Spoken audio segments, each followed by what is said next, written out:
Selamat pagi. Assalamualaikum warahmatullahi wabarakatuh. Shalom, Salve, Om Swastiastu, Namo Buddhaya, Salam Kebajikan. Perkenalkan, nama saya Yuan Waluanja, guru di Sekolah Menengah Atas Negeri 1 Paberiwai, Kabupaten Sumba Timur, Provinsi Nusa Tenggara Timur. Salam guru hebat.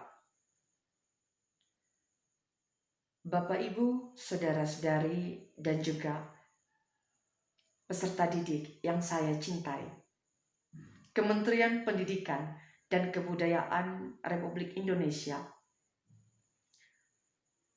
melakukan suatu program belajar bersama. Dan kali ini saya akan menjelaskan tentang salah satu program, yaitu seri asesmen kompetensi minimum.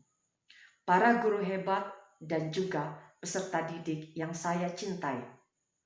Asesmen kompetensi minimum merupakan penilaian mendasar yang dilakukan pada peserta didik untuk mengembangkan potensi diri dan juga berpartisipasi positif di masyarakat.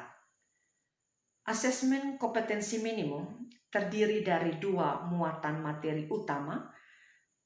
Materi utama yang pertama adalah literasi tentang membaca, dan yang kedua adalah numerisasi, yaitu tentang matematika. Guru hebat dan juga peserta didik yang saya cintai, perbandingan asesmen nasional dan juga ujian nasional terdapat pada 7 kriteria pembanding. Kriteria pembanding yang pertama yaitu tujuan pelaksanaan. Asesmen nasional dilakukan untuk mengevaluasi mutu terkait dengan sistem satuan pendidikan. Sedangkan ujian nasional bertujuan untuk mengevaluasi capaian hasil dari peserta didik secara individu. Kriteria pembanding yang kedua adalah asesmen nasional dilakukan di sekolah dasar, sekolah menengah pertama, sekolah menengah atas maupun sekolah menengah kejuruan, ataupun pada program kesetaraan di semua jenjang mendasar dan menengah. Sedangkan ujian nasional dilakukan pada tingkat sekolah menengah pertama, sekolah menengah atas, dan juga sekolah menengah kejuruan. Kriteria pembanding yang ketiga adalah level siswa. Asesmen nasional dilakukan pada siswa kelas 5, kelas 8, dan juga kelas 11. Sedangkan ujian nasional dilakukan pada tingkat akhir pada setiap jenjang sekolah di satuan pendidikan. Kriteria pembanding yang keempat adalah subjek siswa.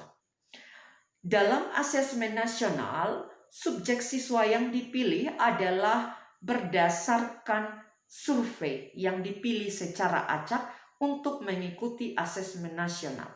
Sedangkan ujian nasional, sensus itu dilakukan pada semua siswa agar dapat mengikuti ujian nasional.